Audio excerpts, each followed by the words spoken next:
Good morning, good morning, good morning, crew. It's your girl Keisha with another episode of Kicking It with Keisha. And it is January 29th. I am at the airport to start a 4-day trip that has now turned into a 3.5-day trip because they canceled all but one of my flights today and put me on ready. So, yeah. That has been what's been going on the entire month of January. So yeah, let's go to work. Don't forget to like, share, and subscribe. Good morning, good morning, good morning, crew. It's your girl Keisha, and I am on day 2 of my 4-day. Today is January 30th. And boy, oh boy, did we have an eventful flight last night. So as you know, I was scheduled to do several flights yesterday. They all got canceled except for the last flight leaving from Phoenix to Yuma. So I was put on airport ready sit all day until that flight last night. So our flight was scheduled to leave around 7:24. So we were on a slight delay for maintenance before we left for something, I don't even remember what it was. It was something very minor. But anyway, we get everybody boarded, we take off as normal. After takeoff, I'm sitting in my jump seat going over my 60-second review, which is just thinking about all the things you would need to do and say if in case of an emergency event, because that's what we're supposed to do in our jump seats.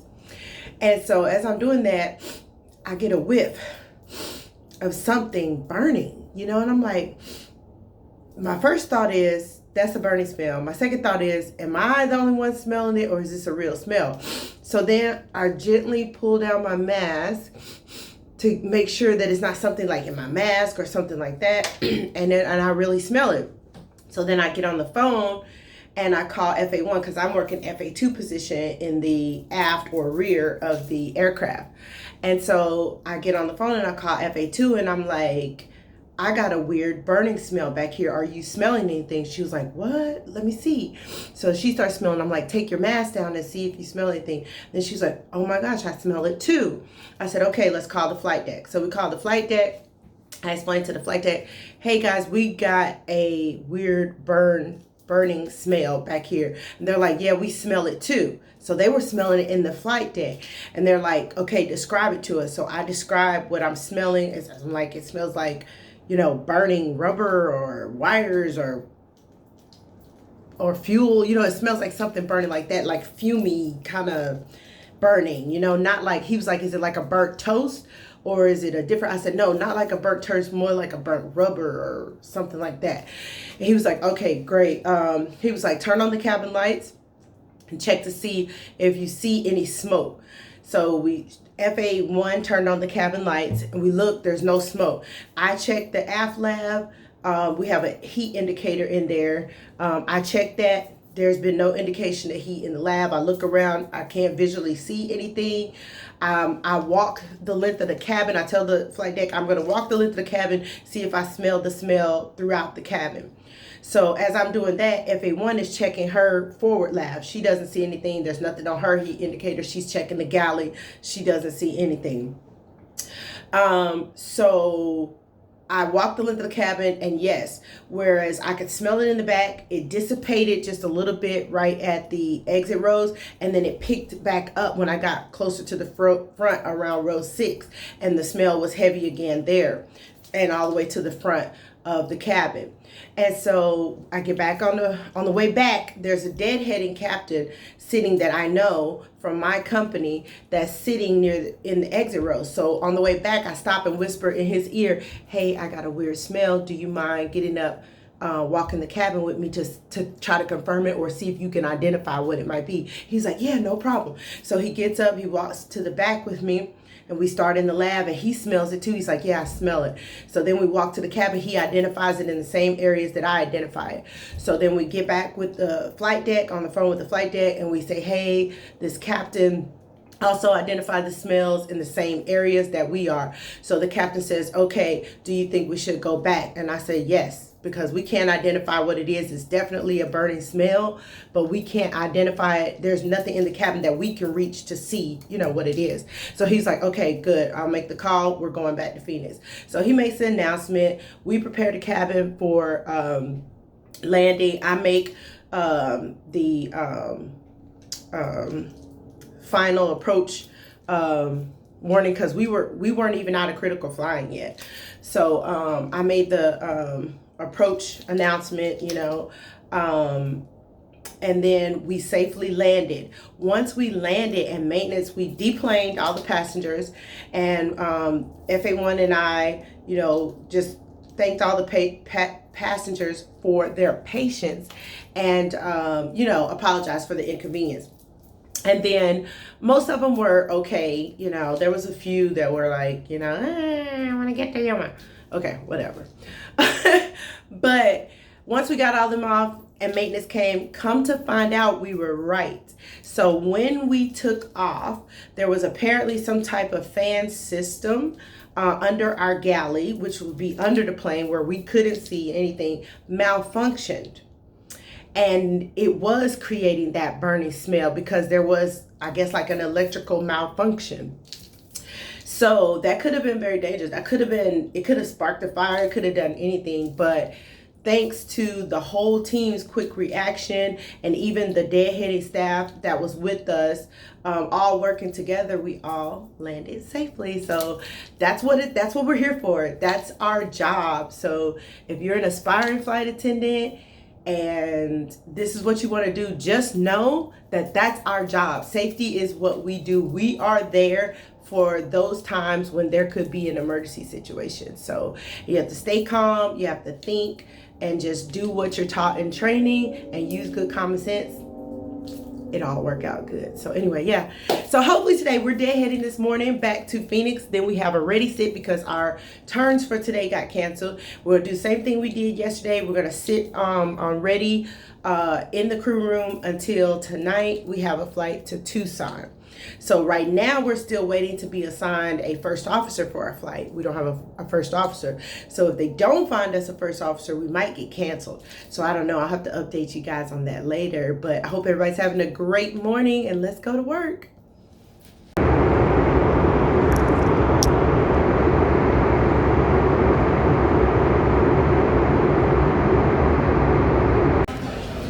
Hey crew, so I have made it back to Phoenix. I am about to have lunch and in the airport because they have us on a ready sit until our 9 o'clock tonight flight. So it is now 11:57, so we're gonna literally be sitting on ready all day. The deadhead flight, honey, let's talk about this deadhead flight that I just had. So I'm a firm believer that when you choose to do something, whatever your occupation is, whatever it is, right?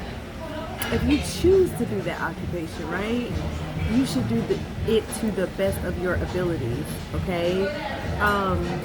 If you don't like it, then you should work really hard to get in a position where you can do something that you do really love. With that being said,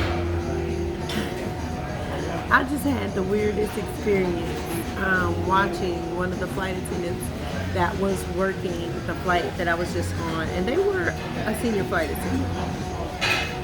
But I'm gonna just be honest, complete trash. I'm sorry. I can't, there's no other way I can put it. It just, the demeanor was wrong. It was uncomfortable and robotic, and they just, their announcements were sporadic and adding stuff and just, and like they tried to give a 3-point briefing to the person sitting next to me. Number one, the person said they didn't need it because they weren't in a wheelchair.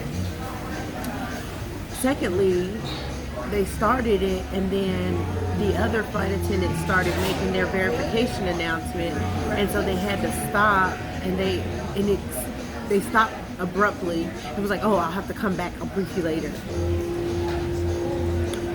And then when they did come back to finish briefing the passenger was confused. They didn't know why they were getting briefed. The brief was confusing, the way it was being presented to them. And the passenger responded when they asked him the question of how can I best help you in the case of an emergency situation. The passenger said, you can't. I can walk like every other passenger.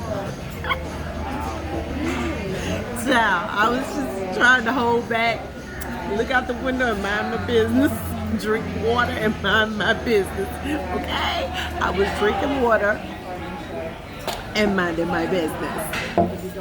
But I don't know, I was so aggravated. And then there was a junior flight attendant working with them, very junior, and she made a couple of mistakes, but it was okay. It was learning mistakes. But I did not like the feedback she was getting from the senior. I felt like it was critical more than it was helpful, you know? But yeah, I wasn't impressed. To say the least, I was not impressed. But like I said, drinking my water, minding my business.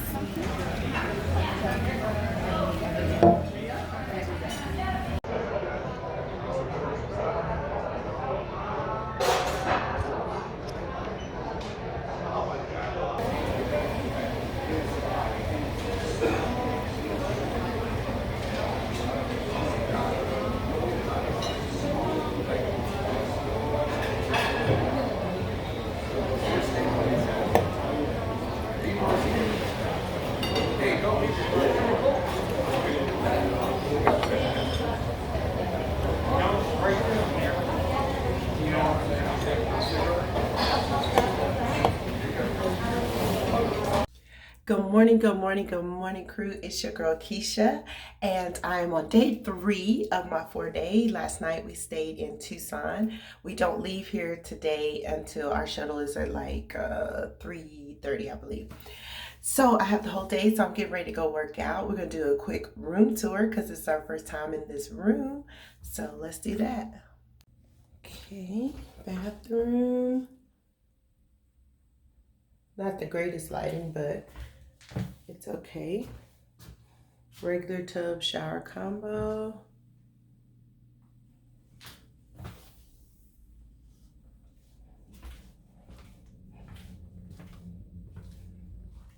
And I had one bed last night.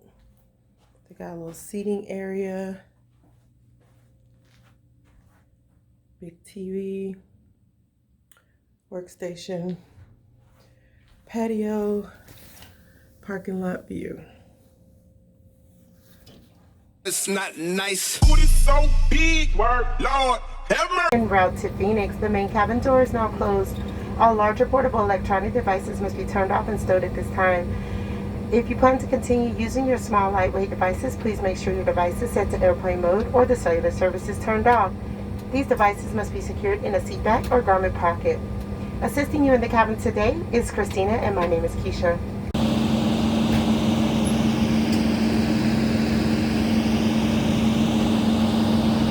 Okay, we made it back to Yuma. We're going to get sushi. So we'll see you guys at the restaurant.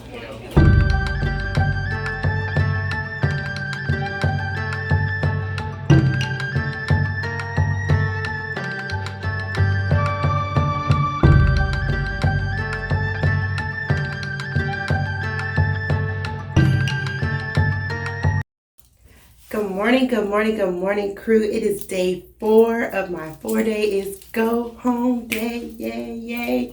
It is February 1st. I am in Yuma again. Oh my gosh, I did not get a good rest last night. Like literally, if it wasn't go home day, I would be probably calling out fatigue for the first time. So let me tell you what happened. So we got here last night around 7 something. And then me and the other flight attendant went to get something to eat. We went and ate some sushi, and we came right back. When we got back, it was close to 9 o'clock. It was right at 9 o'clock. And so I came upstairs. I was going to take my shower because we have an early report today. Our show's at 05:30. So I was going to take my shower, be all ready. I tried to turn on the water in the shower, and there's no water.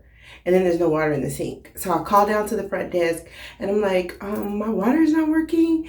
And then they're like, oh, I'm sorry, you weren't notified. There should have been a letter that came out. Due to the renovation, there's not going to be any water between 9 p.m. and 3 a.m. I was like, I have a 05:30 show time. Okay. So which means I have to get up early so that I can get everything done in the morning. Okay, so that's fine. I can handle that. So then I just get myself ready for bed and go lay down. They did the work last night. Literally, I'm gonna throw in a clip of what I was hearing last night. I could not sleep because they were working on the pipes and drilling and everything. I was like, oh my God. And then I get up this morning at 4:20 and try to get ready, start turning on the shower and everything. It's like ghost shower because there's like all this weird pressure and it keeps like going like scare me shit. I turned on the water in the sink and like jumped back because it was like I was like, I just want to go home. At this point, I just want to go home. So anyway, put a smile on, put a bow on, and we're out of here. So I will check in with you guys later. Actually, today is a 5-leg day, so I know I'm not going to have much time to check in with you guys. And I got some errands to run immediately after I get back and finished in Phoenix. So I'm going to close this vlog out here. Love you guys. Thank you for the support. Don't forget to like, share, and subscribe. Until next time.